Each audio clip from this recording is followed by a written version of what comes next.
नर्मदे हर दोस्तों, कैसे हैं आप सब? तो आज हम आए हैं खजराना गणेश मंदिर में। गणेश उत्सव चल रहा है और हमने गणेश चतुर्थी के दिन खजराना गणेश मंदिर इंदौर के दर्शन किए थे, तो हमने सोचा आपको भी दर्शन करवा देते हैं खजराना गणेश जी के। तो चलिए आइए दर्शन करते हैं। खजराना गणेश मंदिर के दर्शन के लिए हम पहले भी वीडियो बना चुके हैं, तो हम वो सारी बातें इस वीडियो में डिस्कस नहीं करेंगे जो हम पहले वीडियो में कर चुके हैं। उसके लिए आप हमारा पुराना वीडियो देख सकते हैं। तो आज गणेश चतुर्थी है, मतलब गणपति जी का जन्म उत्सव या प्रकट उत्सव है। तो आज हम उनके जन्म की कथा के विषय में बातें करेंगे। हमारे गणपति जी सबके प्यारे और प्रथम पूज्य। यदि आप किसी भी भगवान की पूजा अभी तक नहीं करते हैं, तो सबसे पहले आप गणपति जी की पूजा करना शुरू कर सकते हैं। गणपति जी की आरती भी बहुत छोटी सी होती है और बहुत आसानी से उनकी पूजा की जा सकती है, जिसमें ज्यादा कोई नियमों का पालन करने की जरूरत नहीं होती है। और यदि आप किसी तरह का पाठ करना चाहते हैं, तो वैसे तो बहुत सारे पाठ हैं, आप किसी भी पाठ को कर सकते हैं, लेकिन गणेश जी का अथर्वशीर्ष जो है, गणपति अथर्वशीर्ष, उसको सबसे ज़्यादा फल देने वाला पाठ माना जाता है। तो चाहे आप विद्यार्थी हो या व्यापारी, गणेश अथर्वशीर्ष सबके लिए फ़ायदेमंद है, उसका पाठ ज़रूर करना चाहिए। तो हम सब जानते हैं कि माता पार्वती ने शिव जी से विवाह करने के लिए तपस्या करी थी। उस समय ताड़कासुर नाम का राक्षस था, जिसने बहुत ज़्यादा उत्पात मचाया हुआ था और देवताओं को परेशान किया हुआ था। तो सभी देवता चाहते थे कि जल्दी से माता पार्वती और शिव जी का विवाह हो जाए, ताकि उनसे संतान उत्पन्न हो और शिव जी का पुत्र जाके ताड़कासुर का वध करे, क्योंकि ताड़कासुर को वरदान था कि उसकी मृत्यु केवल शिव जी के पुत्र के हाथों ही संभव है। तो शिव जी और माता पार्वती दोनों तपस्या में लीन थे और कई वर्षों से उनकी तपस्या चल रही थी। उनकी तपस्या अभी पूर्ण नहीं हुई थी, लेकिन देवताओं ने अपने फायदे के लिए जल्दबाजी में आकर ये सोचा कि शिव जी को किसी तरह से तपस्या से जागृत किया जाए, ताकि उनका माता पार्वती से विवाह हो सके और उनसे पुत्र हो सके और पुत्र ताड़कासुर को मार सके। तब हमारे इंद्रदेव ने शिव जी को तपस्या से जागृत करने के लिए कामदेव को भेजा। कामदेव ने जाकर सम्मोहन बाण चलाया और वो बाण उन्होंने शिव जी की थर्ड आई, तीसरी आंख पर चलाया। जब आपने देखा होगा कि जब भी आप किसी को कोई नींद में सो रहा है, उसकी नींद अभी पूरी नहीं हुई है और आप जबरदस्ती उसको जगाते हो, तो पहली बार में पहला रिस्पॉन्स उसका यही रहता है कि वो आप पर गुस्सा करेगा। यदि वो व्यक्ति गुस्सा नहीं भी करेगा, तो हो सकता है वो मुँह से कुछ ना बोले, हो सकता है कि वो आपका बहुत करीबी हो, आपको बहुत पसंद करता हो। अगर वो अपने मुँह से कुछ नहीं भी बोलेगा, तब भी वो जब उठेगा तो उसकी आँखें क्रोध में ही रहेंगी। जब वो आपको देखेगा तो बहुत प्यार से, वो ना चाहकर भी आपको नहीं देख पाएगा। ये तो बात हुई हमारी और आपकी, हम एक नॉर्मल इंसान हैं, हमारे साथ ऐसा होता है। लेकिन वो तो शिव जी हैं, वो महादेव हैं, वो बरसों से, मनवंतरों से, बहुत ज़्यादा समय से ध्यान में लीन थे और उनको कामदेव ने जाकर जगा दिया। जैसे ही शिव जी के आज्ञा चक्र पर कामदेव ने अपने बाणों से प्रहार किया, वैसे ही उनकी तीसरी आँख खुल गई और उनकी तीसरी आँख खुलते के साथ ही उसमें से जो क्रोधाग्नि निकली, वो सीधे कामदेव को जाकर भस्म कर दी। मैंने कथाओं में लोगों को कहते हुए सुना है कि शिव जी ने कामदेव को भस्म कर दिया था, पर एक्चुअली शिव जी ने इंटेंशनली कामदेव को भस्म नहीं किया था। वो एक नेचुरल रिस्पॉन्स था, जिसकी वजह से कामदेव भस्म हो गए थे। तो कामदेव के भस्म हो जाने के बाद उनकी पत्नी रति बहुत ज़्यादा रोती हैं, विलाप करती हैं, शिव जी से प्रार्थना करती हैं कि कामदेव को पुनर्जीवित कर दिया जाए। लेकिन शिव जी देवी रति को समझाते हुए कहते हैं कि ऐसा होना अभी संभव नहीं है। तो रति क्रोध में आ जाती हैं और वो माता पार्वती को श्राप दे देती हैं कि उनके गर्भ से कोई भी शिशु जन्म नहीं ले पाएगा और वो माँ नहीं बन पाएंगी। ये जो कुछ भी हुआ उसमें माता पार्वती का कोई दोष नहीं था, लेकिन फिर भी उन्हें श्राप मिलता है। तो ये कथा हमें ये भी सिखाती है कि यदि इस तरह की घटना हमारे जीवन में हो जाती है कि हमारी कोई गलती नहीं होती, फिर भी हम किसी चीज़ का फल भुगत रहे होते हैं, तो इसका कोई न कोई समाधान ज़रूर ज़रूर संभव होता है, बस हमें ज़रूरत होती है उस समाधान तक पहुँचने की। तो इसके बाद कथा आगे बढ़ती है और माता पार्वती फिर से तपस्या में लीन हो जाती हैं और अपनी तपस्या पूर्ण करती हैं, शिव जी को प्राप्त करती हैं, उनका विवाह होता है। विवाह के बाद कार्तिकेय भगवान का जन्म होता है, क्योंकि तारकासुर को वरदान था कि शिव पुत्र ही उसको मार सकता है। तो यहाँ पर भगवान कार्तिकेय जो हुए थे, उनमें शिव जी की ऊर्जा अधिक थी। भगवान कार्तिकेय के जन्म के बाद भी उन्हें माता पार्वती के पास नहीं रहने दिया जाता है। उन्हें 6 कृतिकाओं ने उनका पालन-पोषण किया था, उन्हें कृतिकाओं को सौंप दिया जाता है और उन कृतिकाओं के पालन-पोषण करने के कारण ही उनका नाम कार्तिकेय हुआ था। तो फिर कार्तिकेय जी बड़े होते हैं, वो ताड़कासुर का वध करते हैं और उसके बाद वो कैलाश पर्वत पर माता पार्वती के पास लौट आते हैं। लेकिन उसके बाद भी भगवान कार्तिकेय जी को माता पार्वती के पास नहीं रहने दिया जाता है क्योंकि उस समय दक्षिण भारत में असुरों का बहुत ज़्यादा आतंक था और भगवान कार्तिकेय को तारकासुर का वध करने के बाद देवताओं का सेनापति बना दिया गया था। तो उनका वहाँ पे कर्तव्य बनता था कि उन्हें वहाँ जाना था, तो उन्हें वहाँ जाना पड़ जाता है और माता पार्वती फिर से अकेली हो जाती है। कार्तिकेय जी के जाने के बाद माता पार्वती बहुत ज़्यादा दुखी रहने लगती हैं। उन्हें इस अवस्था में देखकर शिव जी माता पार्वती को बताते हैं कि आपको एक और पुत्र रत्न प्राप्त हो सकता है अगर आप इस तरह से व्रत अनुष्ठान, पूजन और साधना करती हैं तो। शिव जी माता पार्वती को ये सब बताने के बाद वापस चले जाते हैं और अपने तप में लीन हो जाते हैं, ध्यान में लीन हो जाते हैं।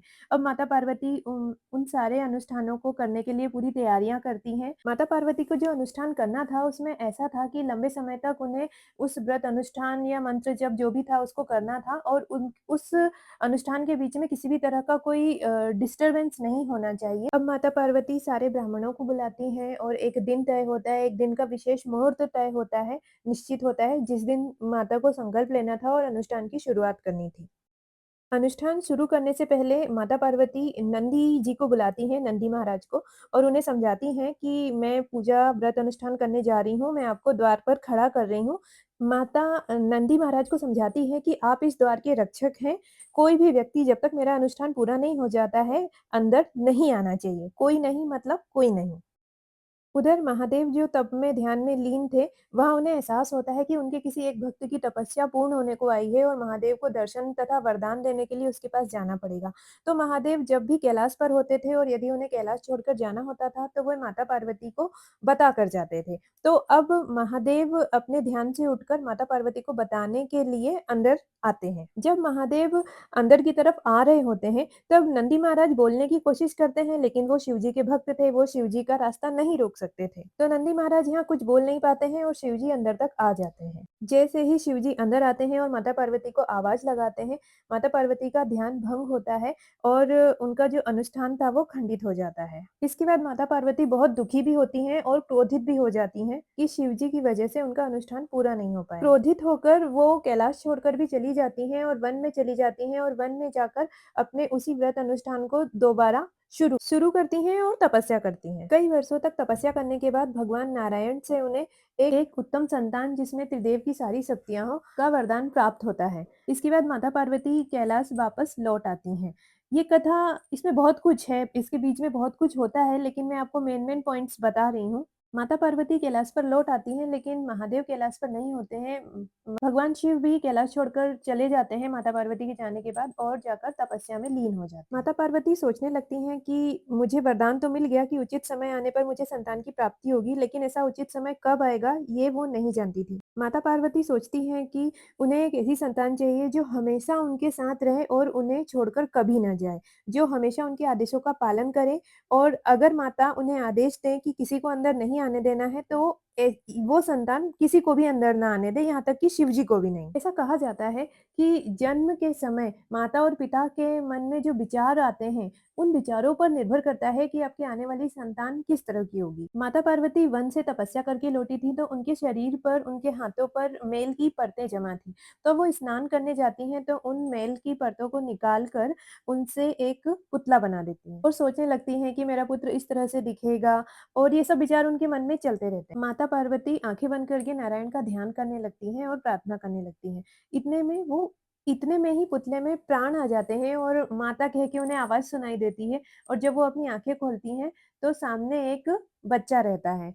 तो यहाँ पर प्रकट हुए थे हमारे गणपति जी। बोलो गणपति महाराज की जय, गणपति बप्पा मोरया। माता पार्वती ने सबसे पहले इन्हें विनायक नाम दिया। अब चूंकि माता पार्वती ने अपने शरीर के मेल से इन्हें बनाया था, तो ऐसा कहा जाता है कि इनकी बुद्धि में भी थोड़ी सी मलिनता थी। अब हमारे भोलेनाथ शिवजी जहाँ कहीं भी होते हैं, उन्हें एहसास हो जाता है कि माता पार्वती का संकल्प पूरा हो चुका है, तो वो वापस कैलाश की तरफ आते हैं। माता पार्वती बालक विनायक से मिलकर बहुत खुश हो जाती हैं और उन्हें एक कार्य सौंपती हैं। बालक से कहती हैं कि अब मैं स्नान करने जा रही हूँ और आपको द्वार पर खड़े रहना है और द्वार से किसी को भी अंदर नहीं आने देना है। माता पार्वती बालक विनायक को एक शस्त्र भी देती हैं कि यदि कोई तुम्हें परेशान करे या जबरदस्ती अंदर आने की कोशिश करे, तो तुम इस शस्त्र का प्रयोग कर सकते हो। यहाँ पर बालक विनायक का जो जन्म हुआ था, उसमें पूरी तरह से माता पार्वती की ऊर्जा का समावेश था।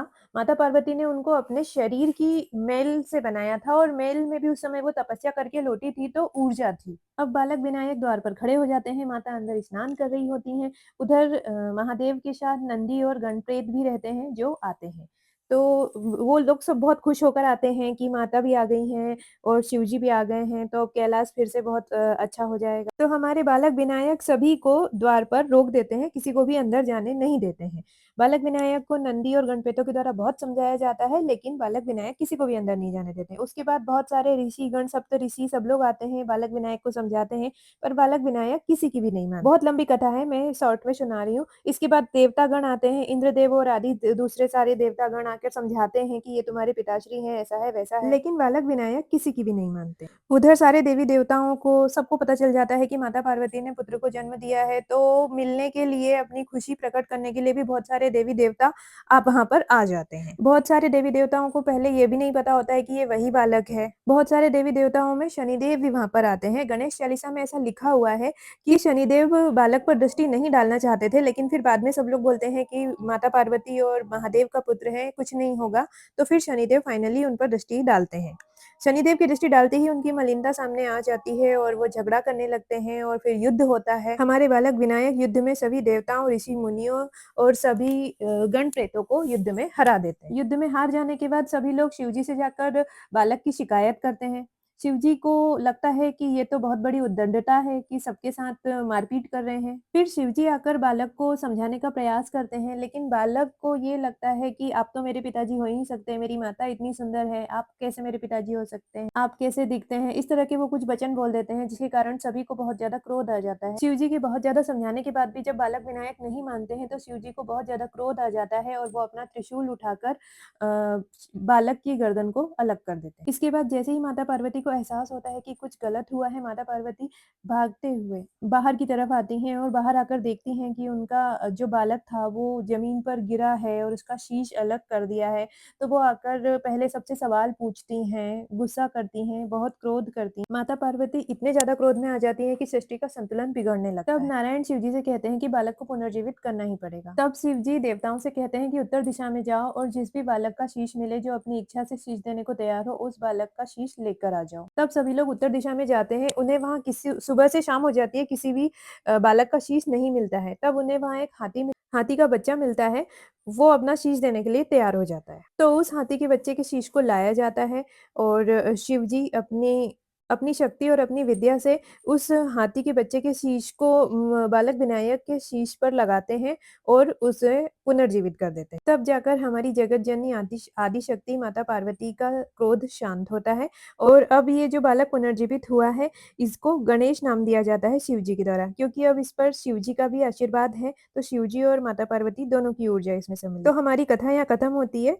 यहाँ पर देखिए, ये मोदक का वितरण खजराना गणेश मंदिर के द्वारा किया जा रहा है गणेश चतुर्थी के दिन। तो भक्तों, कैसी लगी आपको ये कथा? कमेंट्स में जरूर बताएं। जय श्री गणेश जरूर लिखें। गणपति जी का जो शीश है वो हाथी का शीश है। हाथी जितने भी जानवर होते हैं उन सब में सबसे ज्यादा इंटेलिजेंट माना जाता है, सबसे ज्यादा बुद्धिजीवी जानवर होता है हाथी। हाथी के कान बहुत बड़े होते हैं। ऐसा माना जाता है कि जंगल में हाथी कहीं भी रहता है, कई 100 किलोमीटर दूर कुछ गलत होने वाला रहता है, हाथी वो आवाज सुन के समझ जाता है कि क्या होने वाला है। कुछ गलत होने से पहले ही हाथी को आभास हो जाता है, इसलिए हाथी को बुद्धिजीवी और इंटेलिजेंट माना जाता है।